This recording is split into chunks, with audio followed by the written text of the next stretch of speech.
Hello friends, नमस्कार दोस्तों। एक बहुत इम्पोर्टेंट मुद्दे पे मैं आपसे बात करना चाहता हूँ। एक बहुत इम्पोर्टेंट विषय या टॉपिक है।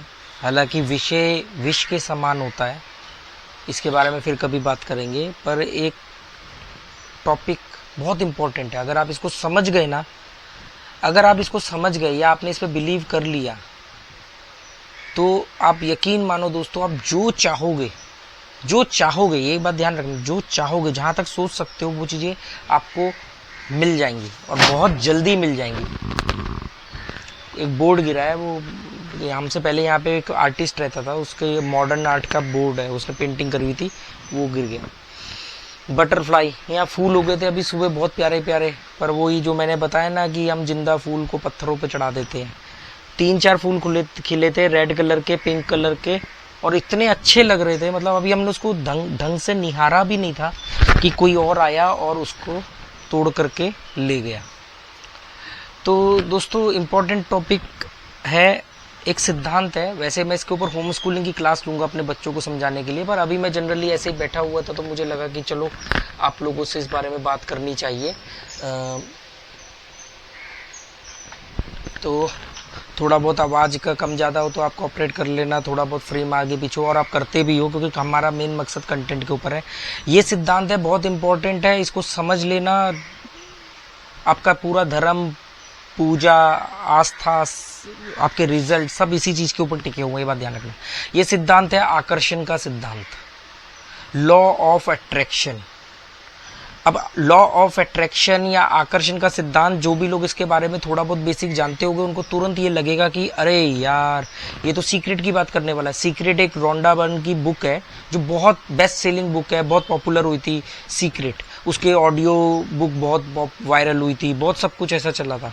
पर नहीं दोस्तों, मैं आकर्षण के सिद्धांत की बात कर रहा हूँ, मैं लॉ ऑफ अट्रैक्शन की बात कर रहा हूँ, पर मैं सीक्रेट बुक की बात नहीं कर रहा हूँ। मैं कोई बुक की समरी नहीं कर रहा हूँ, क्योंकि सीक्रेट बुक की से मैं पूरी तरह सहमत नहीं हूँ, क्योंकि उसमें इसके रिजल्ट तो बताए हैं पर प्रोसेस नहीं बताया है।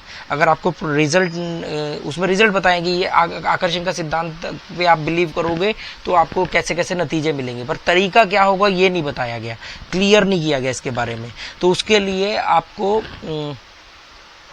डॉक्टर मर्फी की book the power of subconscious mind पढ़नी चाहिए। उसमें एक प्रोसेस को थोड़ा सा समझाने की कोशिश कर रही है, पर मैं तो आपको मालूम है, जैसे जनरली मैं अपनी देसी भाषा में, जो सरल लैंग्वेज है उसी तरीके से, जो आधुनिक, जो रोजमर्रा की हमारी भाषा है उसी में बात करता हूँ। तो आकर्षण का सिद्धांत के पहले मैं कुछ आपको ये बता दूं कि मैं इस पे क्यों बिलीव करता हूँ, या मेरे पास इस पे बिलीव करने के क्या क्या कारण है, क्या घटनाएं घटी। तो सबसे पहले मैं आपको एक बात बताता हूँ जिससे आपको लगेगा कि यार ये जेन्युइनली काम करता है। दूसरा, देखो, जो लोग मेरे वीडियो पे नहीं बिलीव करते हो तो बात ये लगे, मैं ये मानता हूँ कि आप यहाँ तक पहुंचे हो तो मतलब आप मेरे वीडियो को देखते हो। मेरे व्यूअर्स कम है, पर वो जिस आइडियोलॉजी की है मैं जानता हूँ। 2018 में जब मैं पहली बार गोवा आया था तो मैं अपने दोस्त के साथ, एक हमने स्कूटी हायर करी और मैं उसके साथ, वो मुझे गोवा घुमा रहा था, क्योंकि वो गोवा में ही रहता था, ज़्यादातर गोवा आता जाता रहता था, गोवा में मोस्टली स्टे करता था। तो उसने मुझे घुमाते घुमाते में वो चपोरा फोर्ट लेके आया। ये शापोरा फोर्ट जिसे बोलते हैं, चपोरा फोर्ट, जहाँ दिल चाहता है का एक सीन शूट हुआ था, काफ़ी पॉपुलर, यहीं पास में ही है। उस वाले घर से तो बिल्कुल वॉकिंग डिस्टेंस पे था, हम लोग कई बार गए भी हुए हैं। तो मैं वहाँ पे 2018 में जब आया और ऊपर से जब वहाँ पे खड़े होके चपोरा फोर्ट के टॉप पे खड़े होके ऐसे देख रहा था, तो देखते देखते मैंने राइट साइड की तरफ देखा। राइट साइड में क्या था, मोरजिम बीच था, पर वो रिवर के और वागटर बीच के अपोजिट साइड था। मतलब बीच में एक समुंदर था, एक रिवर थी बड़ी, शाहपुरा रिवर, ये जो मेरे घर के सामने है। उसके इस तरफ कुछ रेजिडेंशियल एरिया था। वो रेजिडेंशियल एरिया कौन सा दिख रहा था, वहां से थोड़ा सा सियोलिम दिख रहा था, जहाँ पे मैं अभी बैठा हूँ। थोड़ा सा बादेम दिख रहा था, थोड़ा ज्यादा बादेम, जहाँ पे मैं पहले रहता था। मैंने जनरली ऐसे ही बोला अपने उस फ्रेंड को, और शायद मुझे एग्जैक्टली याद नहीं कि फ्रेंड को बोला या अपने आप को बोला कि यार ये वो जगह है जहाँ पे रहना चाहिए अपने परिवार के साथ, फैमिली के साथ। यहाँ रहने में क्या मजा आएगा, क्या सुकून आएगा। ये 2018 की बात है, आई थिंक अक्टूबर या नवंबर की। और उसके बाद मैं प्रोसेस नहीं बताऊंगा, नहीं तो कई घंटे का वीडियो बन जाएगा। उसके बाद मैं 2020 में जब फैमिली के साथ गोवा आया, तो मैं गोवा में 5 दिन होटल में रहा, पर मेरे पास रहने की जगह नहीं थी। तो किराए का घर मैंने यहाँ पे ढूंढा। तो आप दोस्तों यकीन मानोगे, वो जो किराए पे घर मिला 2 महीने के लिए, वो उसी जगह पे मिला जहां से मैं चपोरा फोर्ट के उसी हिस्से को देख सकता हूं, और वहां से मेरे घर, उस जगह से मेरा घर दिखता है। मैं 2 महीने उस घर में रहा, और ऐसा कोई प्लान करके नहीं ढूंढा गया, मैंने ध्यान में नहीं था उस समय, तो घर ढूंढना था ना, होटल का कौन देगा रोज का इतना पैसा। तो बस जो मिला वो ले लिया, तो मिला पर उसी जगह पे। उसके 2 महीने बाद जो हमें दूसरा घर मिला, जहां मैं अभी लास्ट में रहा 1 महीना 1 साल, वो घर उसी से 15 घर आगे था, वहां से भी चपोरा फोर्ट दिखता था और हम चपोरा फोर्ट को देख पा रहे थे। तीसरा घर ये उसी रिवर के किनारे पे उसी डायरेक्शन में है। चपोरा फोर्ट तो नहीं दिखता है, पर वो रिवर वही है, उसी डायरेक्शन में उसी लाइन में है। आप कहोगे ये तो इत्तेफाक हो सकता है। जब बचपन में मैंने 15 साल की उम्र में घर छोड़ा और मैंने बॉम्बे में जॉब वगैरह करी, ट्रक खाली करने की नौकरी करी 15 साल की उम्र में। उस समय 18 साल से कम उम्र के लोगों के लिए कानून नहीं बना था कि 18 साल से कम उम्र के जॉब नहीं, इसलिए मेरे को जॉब वगैरह मिल गई। उसके बाद मैं दिल्ली आया, थोड़ा सा मेहनत वगैरह करी, कुछ कामयाबी भी मिली। तो मेरे एक बचपन का दोस्त है संदीप जैन, हमारा क्लासमेट है, हम 2nd क्लास में दोस्त बने थे, अभी भी हम संपर्क में हैं। तो उसके घर जैसे मैं कभी कभी 2-4 महीने में चले जाता था, उसकी मम्मी बुलाती थी मुझे कि खाने पे आ जा, कभी कुछ ऐसे। तो मैं कहता था यार बैचलर रहता, अकेला था, तो मैं कहता था यार परिवार होना चाहिए, कभी मेरा भी परिवार बने, इनके साथ आना जाना हो, इनके घर जैसे परिवार होता है ना, एक दूसरे के घर गए वो गए। तो आप यकीन मानोगे, मैंने अपना पहला घर खरीदा जो दिल्ली में अभी मेरा फ्लैट है NCR में, वो उनके घर से दूसरी, उनकी बिल्डिंग से दूसरी बिल्डिंग में ही खरीदा। मतलब उनका बिल्डिंग का नंबर 443 है, मेरी बिल्डिंग का नंबर 441 है। और सेम वही फ्लैट खरीदने के 2 महीने बाद शादी हुई, और वो ऐसे फैमिली रिलेशन बने कि उनकी फैमिली हमारे यहाँ आ रही है, हम उनके यहाँ जा रहे हैं, आना जाना हो रहा है, जो मैंने सोचा था कई साल पहले। लॉ ऑफ अट्रैक्शन इतनी बड़ी चीज है कि वहां पर हम साल भर रहे उस घर में। ये मैं सारे आपको बिलीव करना पड़ेगा, फिर इसके कुछ अगर वीडियो लंबा नहीं हुआ तो मैं इसके आगे का भी बताऊंगा। तो वहां पर उस घर में जब हम रोज टॉनी जेरी को 2-3 बार घुमाने लेके जाते थे, तो मैं इसको बोलता था कि देखना, एक दिन हमें यूट्यूब पे थोड़ी बहुत सक्सेस मिलेगी और लोग कहेंगे कि अरे हम आपके वीडियोस देखते हैं, और यहीं से गुजरने वाले टूरिस्ट, कोई भी टूरिस्ट या कोई भी गुजरेगा और कहेगा अरे आपका यूट्यूब चैनल है, हम तो आपके वीडियो देखते हैं। क्योंकि मेरे वीडियो देखना या झेल पाना आसान काम नहीं है, ना मैं वो वीडियो बनाता हूँ जो ज़्यादा पॉपुलर हो या ज़्यादा चले। मेरा सिंपल सा फंडा है कि अगर आपने मेरे वीडियो में एंटर किया है, मेरे वीडियो पे क्लिक किया है, तो आपका कोई ना कोई फ़ायदा हो, कुछ ना कुछ आप लेके ही जाओ। क्योंकि मैं सोसाइटी से सिर्फ लेना नहीं, देना भी जानता हूँ, तो मुझे सोसाइटी को देना। अगर आप एक भी बात समझ गए तो वो मेरा कॉन्ट्रीब्यूट है। तो पर ऐसा नहीं हुआ, 1 साल हो गया, 1 साल 2 महीने हो गए, ऐसा नहीं हुआ। वहाँ पे किसी ने नहीं ऐसा बोला, किसी ने नोटिस नहीं किया। और अब मैंने ये जनरली बोला, ये सारी बातें जनरली बोली, कोई प्लान करके कि मेरे को लॉ ऑफ अट्रैक्शन पता है और मैं ऐसे बोलूंगा शिद्दत से, नहीं। ये एक ऐसी फ्लो में जैसे जनरली बात निकल जाती है, इसको एक वर्ड बोलते हैं इंग्लिश में, मेरे को याद नहीं आ रहा, जो जनरली हमारे मुंह से निकल जाता है। लगता है आज बारिश होगी, आज हवा अच्छी चल रही है, ऐसे स्टेटमेंट निकल जाती है, उस टाइप से बोल दिया। क्योंकि मैं अपनी तारीफ भी कई बार बहुत करता हूँ, मुझे क्योंकि अपने आप से प्यार करता हूँ, गर्व है अपने ऊपर। पर ऐसा नहीं हुआ। आप यकीन मानोगे, जिस दिन हमने सुबह यहाँ पे शिफ्ट होना था, रात को लगभग 12:30-1 बजे हम लोग टॉनी जेरी को घुमा रहे थे, घर के बाहर ही बिल्कुल जस्ट। तो एक स्कूटी गुजरी और वो स्कूटी यूटर्न लेकर के आई, और उसमें एक लड़की थी, और उसने बोला कि आप यूट्यूब पे वीडियो बनाते हैं ना आप? मैंने कहा हाँ। आपका चैनल है ना? मैंने कहा हाँ, ट्रैवल एंड नॉलेज। कह रही हाँ, ट्रैवल एंड नॉलेज। कह रही मैंने आपके वीडियो देखे, मुझे अच्छा लगता है। एक्चुअली मैं उस लड़की से ज़्यादा बात हो नहीं पाई, क्योंकि टॉनी जेरी थे, अनकंफर्टेबल था मैं, तो मुझे लगता है शायद उसको लगा हो हमारा रूड बिहेवियर है। पर जनरली हम जब तक सोचते कि और क्या बात करें, रात को 1 बजे का टाइम है, वो लड़की ने इतनी बात करके हाय हेलो के वो चली गई। वो अगर वो ये वीडियो देखे तो मतलब समझ जाए उस समय, नहीं तो हम लोग तो, मेरे से तो पीछा छुड़ाना मुश्किल हो जाता, मैं इतनी बातें करता हूँ। तो ये हुआ।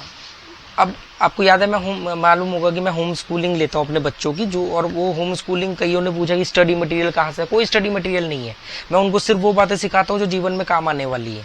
मुझे स्कूल की पढ़ाई, syllabus, CBSE syllabus, certificate, degree से कोई लेना देना नहीं है। सिंपल सी बात है। और मेरी जो बात होगी वो बच्चा भी के भी काम आएगी, और बूढ़े के आखिरी सांस तक, मरते दम तक काम आएगी।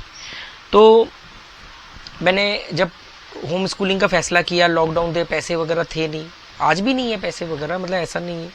तो मैंने पहली होम स्कूलिंग की क्लास लेनी थी, तो मैंने कहा यार हम एक काम करते हैं, जो हम उसको हम मैं तुम्हें समझाता ही हूँ, पढ़ाता ही हूँ, भाषणबाजी देता ही हूँ, वक्त वक्त पे पढ़ाता नहीं हूँ, मतलब भाषण देता हूँ, इसको क्यों ना थोड़ा पढ़ाने वाले फॉर्म में किया जाए। और जब मैं तुम 2 बच्चों को पढ़ा रहा हूँ, तो हो सकता है कि हमारे पास एक ऐसा ऑप्शन है और हमारा उसमें कोई खर्चा नहीं होना, तो ऐसे कई लोगों को काम आ सकता है, या किसी बच्चे के काम आ सकता है, किसी पेरेंट्स के काम आ सकता है। तो मैंने कहा ठीक है, तो हमने फैसला किया कि हम उसको पढ़ाएंगे। तो पढ़ाने के लिए आपको एक बोर्ड तो चाहिए होता है। तो मैंने क्या किया, मैंने अलमारी की एक तरफ मिरर था, दूसरी तरफ हमने चौक से लिखना शुरू किया, मार्कर से लिखना शुरू किया। वो आप देख लोगे पहला वाला जो वीडियो था ESBI वाला, होम स्कूलिंग की प्लेलिस्ट में जाके। तो हमने अलमारी के गेट के ऊपर लिखना शुरू किया व्हाइट बोर्ड मार्कर से, जिसे बाद में हम मिटा दिया करते थे। तो मैंने पहली, दूसरी या तीसरी, उसका A4 साइज पे लिखा, उसका एक लकड़ी के फट्टे पे लिखा, कभी छत पे लिखा, कभी कहीं, ऐसे करके छत पर बैठ के क्लास ली, ऐसे करके। तो फाइनली ये हुआ कि मैंने एक दिन ऐसी क्लास में फ्लो में बोल दिया, मैंने कहा यार जल्दी ही हम ना एक अच्छा बोर्ड खरीदेंगे, या क्या पता कोई हमें गिफ्ट कर दे। और 6 महीने बाद मैंने जब ये बात बोली, तो मैंने कहा कि कोई हमें बोर्ड गिफ्ट कर दे या हम ले लेंगे, और इसी जगह पे हम बढ़िया सा एक बोर्ड लगा के लिख के मैं तुम्हारी क्लास ले रहा हूँ। आपको पता है, वो घर छोड़ने से 1 हफ्ते पहले कोरियर से एक बहुत अच्छी क्वालिटी का एक बड़े साइज का बोर्ड हमें किसी ने गिफ्ट किया, और उस घर को छोड़ने से पहले मैंने उसी घर में उसी होम स्कूलिंग की क्लास ली उस बोर्ड के ऊपर। ये एक इत्तेफाक हो सकता है, ये कोई इत्तेफाक नहीं है, कोई इसमें रॉकेट साइंस नहीं है, सिंपल सा है आकर्षण का सिद्धांत। अब मैंने सोचा कि जब आकर्षण का सिद्धांत इतना काम करता है, तो फिर 6 महीने क्यों लगे बोर्ड आने में, क्यों लगा मुझे 3 साल का वक्त, कि 18 में सोचा और मैं 20 में 2 साल बाद यहाँ पे आया। उसका कारण है बहुत सारा कचरा आना। हमारा दिमाग जो होता है, उसकी लगभग 24 घंटे में 60,000 विचारों की क्षमता होती है। वो 60,000 तक विचारों को सोच सकता है। और कमाल की बात दोस्तों, 80-20 प्रिंसिपल मैंने अभी परसों ही पढ़ाया है बच्चों को, तो कल ही पढ़ाया है। 80-20 प्रिंसिपल के तहत अगर आप मानोगे, तो वो 60,000 विचार में से 80% थॉट्स आपके पास्ट के होते हैं, अतीत से जुड़े हुए होते हैं। किसी की बुराई, किसी का गिला शिकवा, किसी का कुछ, मैंने ये सोचा था वाले होते सारे, ठीक है। और जब आप सुबह उठते हो, तो आपका दिमाग ऑब्जर्व करता है, क्योंकि आप शारीरिक तौर पे जिंदा हो, तो मानसिक नहीं, शारीरिक। तो आप जब उसको ऑब्जर्व करते हो, तो बहुत सारा कचरा आपके दिमाग में आता है। कोई 2 लोग लड़ रहे हैं, आप देखोगे, कहीं बुलडोजर जमीन की खुदाई कर रहा है, तो वहां भीड़ लग जाएगी, देखेंगे। और अब तो वो भी नहीं है, इंटरनेट है, यूट्यूब पे देखोगे, यूक्रेन रशिया की लड़ाई देखोगे, न्यूज चैनल देखोगे, ये सब चीजें। तो ये जो कचरा आता है, इसकी वजह से वो डिस्टेंस, वो फ्रीक्वेंसी लॉ ऑफ अट्रैक्शन की कम हो जाती है, जिससे वो डिस्टेंस बढ़ता है। तो मैंने 8 साल पहले ये फैसला किया कि मैं टीवी नहीं देखूंगा। तो हमारे पास बहुत अच्छी क्वालिटी के स्मार्ट टीवी थे, हमने बंद कर दिया टीवी देखना। तो बहुत बड़ा जो कचरा अननेसेसरी आ रहा था, उसको रोका। अभी 3 साल से मैंने, लगभग लास्ट 3 साल से मैंने नए दोस्त बनाना बंद कर दिए। मतलब नए दोस्त ही बनाता हूँ, नए दोस्त बनाना नहीं बंद कर दिए।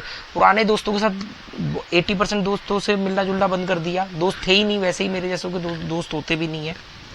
और मतलब मेन मोटिव ये है, मैंने क्या किया, उससे ज्यादा जरूरी बात ये है आपको बताने की, कि मैंने वो जो वाइब्स आती थी, बेमतलब का जो कचरा आता था, जैसे एक FM रेडियो है 98.3 पे वो बहुत अच्छा चलेगा, पर 98.2 पे भी वो काम करेगा, पर वो उसमें झरझराहट आएगी। तो वही फ्रिक्वेंसी, तो मैंने बाहर के आने वाली अननेसेसरी विचारों को, नेगेटिव विचारों को, बेकार की इंफॉर्मेशंस को, उसको रोका। 2500 साल पहले सुकरात ने कहा था कि जिस बात से आपका डायरेक्ट कोई संबंध ही नहीं है, डायरेक्ट या इनडायरेक्ट, उस बात को जानने की जरूरत ही नहीं है। एक छोटा सा किस्सा बताता हूँ कि इसको क्यों रोकना पड़ा। कि सुकरात के पास उनके एक चेले ने आके बोला कि अरे सर या गुरुजी जो भी कहा होगा, कि भी मेरे पास आपको एक बात बताऊं। उन्होंने कहा क्या वो बात मुझसे जुड़ी हुई है? उन्होंने कहा नहीं। क्या वो बात को जानने से मेरा कोई नुकसान होगा? उन्होंने कहा नहीं। क्या उस बात को जानने से मेरा कोई फायदा होगा? कहा नहीं। तो उन्होंने कहा फिर मेरे को इस बात में कोई दिलचस्पी नहीं, मुझे वो बात नहीं जाननी जिससे मेरा कोई संबंध ही नहीं है। पर वो 60,000 विचारों में आप जानते हो कि आप दिन भर में इतनी बातें ऐसी सोचते हो जिसका आपके जीवन से सीधा संबंध ही नहीं है। रिक्शे वाले ने 5 रुपए ज्यादा ले लिए, कम ले लिए, आपके दिमाग में वो 100-200 विचार उस 60,000 में से तो यही बात खा जाएगी। तो मैंने जब उनको रोका, तो फ्रिक्वेंसी शार्प हुई और रिजल्ट जल्दी जल्दी आने शुरू हुए। अभी भी बहुत सारी चीज़ों को ब्रेक लगाना है। तो मैंने अभी पिछले 3 महीने पहले ये फैसला किया कि 2018 से पहले के जितने भी लोग होंगे जो मेरे जीवन के होंगे, उन सब लोगों को मैंने ब्लॉक किया, मतलब अपने जीवन से ब्लॉक कर दिया। उसमें 5% ऐसे लोग हैं, क्योंकि ऐसा तो है नहीं कि पूरे ही ब्लैकआउट था, उसमें जो अच्छे लोग थे शायद वो 1-2% ही होंगे, उनके लिए मैंने एक छोटा सा रोशनदान खोल रखा है, एक रोशनी खोल रखी कि उनकी रोशनी मेरे तक आती रहे।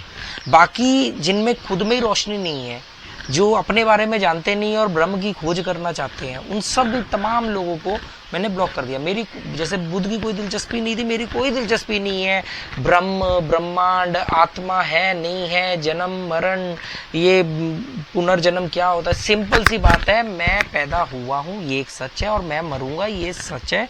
इसके बीच के जो रास्ते हैं उस पे ही बारे में हम बात करेंगे, और उसमें भी जो बीता हुआ रास्ता है उसके बारे में नहीं, और जो आने वाला है उसके बारे में नहीं, जहाँ पे हम हैं अभी उसके बारे में। इस पे आपने काम कर लिया तो आपका आने वाला सही हो जाएगा और पीछे का भी सही हो जाएगा। पीछे का ऐसे सही हो जाएगा कि ये पैदा हुए, ये मरे, और आप यहाँ पे हो, आपने यहाँ पे जीना शुरू किया और अच्छा जीना शुरू किया। जब आप यहाँ पहुंचोगे तो ये वाला जो पार्ट है वो आपका अपने आप अतीत अच्छा हो गया। ठीक है, तो जब मैंने कचरा रोका तो लॉ ऑफ अट्रैक्शन काम करने की फ्रीक्वेंसी बढ़ी। तो आप लोगों को दोस्तों मैं ये छोटा मुद्दा नहीं, इस पे 2-2 घंटे बोल सकता हूँ, 10 बार क्लासें लेनी पड़ जाएंगी 2-2 घंटों की, तब भी ये वीडियो कंप्लीट नहीं होगा। मतलब ये इतना बड़ा लॉ है, इसके बारे में इतनी बारीकियां हैं। मैंने जब लोगों को इस बारे में बताने की कोशिश करी, अपने वही 2019 से पहले के लोगों को, तो उनमें से कई लोग, अरे यार ये कहने की बात है, हमने भी सोचा था कि हमारे बैंक में 1 करोड़ रुपया हो जाएगा, 1 करोड़ रुपये हो जाएगा। एक हमारे कोई जानने वाले, उनकी मदर की डेथ हो गई कैंसर से, तो वो कह रही अरे हाँ, वो जब मुझसे मिलने आई कह रही यार हमने भी ये पढ़ी थी, सीक्रेट किसी ने गिफ्ट करी थी कि इसको पढ़ो, इससे माँ ठीक हो जाएगी। है ऐसा होता ही नहीं है। आप जब भी किसी चीज को चाहोगे वो चीज और आपके हाथ से खिसक जाएगी। इसलिए पर यही तो लॉ ऑफ अट्रैक्शन है कि चाहना, और मैं कह रहा हूँ कि चाहने पे वो खिसक जाएगी। यही तो ट्विस्ट है इसमें कि आप अगर ये सोचो कि यार मैं सोचता हूँ बैठ करके मंत्र पढ़ता हूँ कि मेरे पास 1 करोड़ रुपया हो जाए, 1 करोड़ रुपया हो जाए, जो है वो भी चला जाएगा, जो है वो भी चला जाएगा। क्योंकि आकर्षण का सिद्धांत आपने समझा ही नहीं। आकर्षण का सिद्धांत तो यही है, जो आप आकर्षित, जो जिस भी चीज को आप शिद्दत से चाहोगे वो कायनात वो चीज आपको दिला देगी। ये सिंपल सा सिद्धांत है जो शाहरुख खान ने एक डायलॉग बोला। मेन बात ये है कि इसका प्रोसेस नहीं पता। अच्छा, लोग कहते हैं अच्छा तो ये रटना शुरू कर दो। ये पहले बेबी स्टेप में तो ठीक है कि आपको चीजें सोचनी है, पर इसका प्रोसेस है पूरा, स्टेप 1, स्टेप 2, स्टेप 3, वो पता ही नहीं लोगों को, वो बस मंत्र जपते रहते। इसीलिए हमारे बड़े बुजुर्गों ने, विद्वानों ने कहा हमेशा सकारात्मक सोचो, बड़ा सोचो, क्योंकि उन्होंने कहा सोचेंगे बड़ा तो बड़ा ही आकर्षित करेंगे, और सकारात्मक सोचेंगे तो सकारात्मक आकर्षित करेंगे। पर ये सिर्फ पहला बेबी स्टेप है, इससे ये प्रोसेस कंप्लीट नहीं होगा। ऐसा आप सोचते रहो, दुनिया भर की भीड़ जाती है संत महात्माओं को सुनने, और भला किसी 10 लोगों का ही होता है 10,000 में से। वो ऐसा क्यों? क्योंकि वो वहां पे जाके तो अच्छी बातें भी सुनते हैं, सकारात्मक सोच भी रखते हैं, पाखंड भी करते हैं, सारे काम होते हैं, पर उनके रिजल्ट नहीं आते, क्योंकि उल्टा नेगेटिव आते हैं। तो इसके बारे में बहुत सारी क्लासें बन जाएंगी, बहुत सारी चीजें। मुझे 3 साल लगे इसको समझने में, मतलब 3 साल में बहुत कुछ पढ़ना पड़ा कि यार क्या गड़बड़ है। ये 6 महीने क्यों लिया बोर्ड ने? ये 6 साल भी ले सकता था और ये 6 घंटे भी ले सकता था। अगर ये 6 घंटे में बोर्ड नहीं मिला मुझे, मतलब कहीं कुछ चूक है। और ये 6 साल या लाइफ टाइम भी नहीं मिल सकता, पर ये मिला क्यों? एग्जैक्ट वैसा ही कैसे हो रहा है? क्योंकि दुनिया में कोई भी चीज 2 बार बनती है, पहले आपकी दिमाग में और दूसरी बार वो अस्तित्व में। जब तक कोई चीज आपके दिमाग में ही नहीं बनेगी, वो कभी अस्तित्व में नहीं आएगी। मैं आपके साथ जो भी बातें कर रहा हूँ ये मैं ऑलरेडी अपने दिमाग में कर चुका हूँ। मैं एक दिन ऐसे वीडियो बना के बैठूं। अभी देखो ना, मुझे कुछ सब्सक्राइबर की हेल्प की वजह से गोप्रो मिल गया, मैंने खरीद लिया गोप्रो, उन्होंने मुझे को कुछ सपोर्ट किया। जबकि जो मेरी हालत है कि शायद मेरे को 2 साल लगते गोप्रो खरीदने में, पर मैंने कहा कि यार गोप्रो होना चाहिए, गोप्रो को लेना है, गोप्रो ये, गोप्रो वो। ये पहला स्टेप है, इससे नहीं आया गोप्रो, इसके बाद वाले स्टेप से आया। वो अभी बताने जाऊंगा तो बहुत लंबा वीडियो हो जाएगा, क्योंकि शॉर्ट में अगर बताऊंगा तो यहां से जाएगा ऊपर से आपके, इसके पीछे डिटेल होती है। लोग बोलते हैं अरे आप टॉपिक से भटक जाते हो। मैं भटकता नहीं हूँ, वो टॉपिक के इर्द गिर्द ही हूँ। आपकी जो सोच है उसका दायरा एक लिमिटेड है, उस दायरे से कोई भी बात अगर बाहर की होती तो आपको लगता है ये आउट ऑफ द वे है। ये आउट ऑफ द वे है ही नहीं। अगर मैं अपने बच्चों की होम स्कूलिंग में उनको रशिया यूक्रेन वॉर के बारे में पढ़ा रहा हूँ तो उसके बीच में नाटो सेना का जिक्र होगा, नाटो का। अब नाटो का जिक्र होगा तो मुझे उनको बताना पड़ेगा कि नाटो का गठन सेकेंड वर्ल्ड वॉर के बाद क्यों हुआ, उसमें कितने देश शामिल हुए, उसके पीछे उनकी इंटेंशन क्या थी, उन्होंने कैसे उसको एक्सपेंड किया, क्यों आज उसमें 30 देश है। अब आपको यार शुरू तो हुआ था रशिया यूक्रेन वॉर से, डिटेल बता रहा है नाटो की, पर अगर नाटो का जिक्र कर रहा हो तो नाटो के बारे में भी तो बताना पड़ेगा ना। ये एक रिमोट है छोटा सा इसी गोप्रो का, मैं इसके ऊपर 2 घंटे बोल सकता हूँ, 2 घंटे इसके ऊपर बोल सकता हूँ, और गारंटी देता हूँ दोस्तों अगर आप में थोड़ी सी भी समझ होगी ना आप बोर नहीं होगे। तो आकर्षण का सिद्धांत के बारे में मैं जरूर बात करूंगा जल्दी, क्योंकि बहुत आसान है पर बहुत ही मुश्किल है प्रोसेस, और इसको स्टार्ट करना ये चुटकी बजाने जितना आसान है, पर इसको करने वाले जो लेजी लोग हैं उनके लिए बहुत मुश्किल है। वो कहेंगे कि ऐसे ही रिजल्ट आने चाहिए, रिजल्ट नहीं आए तो हम ये बेकार है, हम नहीं कर सकते, क्योंकि वो रिजल्ट ओरिएंटेड है, they are all result oriented. वो उनका केंद्र बिंदु ही नतीजों पे होता है, नतीजे प्रधान लोग हैं, रिजल्ट चाहिए पर पेशेंस नहीं है, प्रोसेस नहीं चाहिए उनको, उनको प्रोग्रेस चाहिए। बिना प्रोसेस के प्रोग्रेस कैसे होगी, मिल भी गई क्या होगा, सब चले जाएगा। चलो ओके बाय।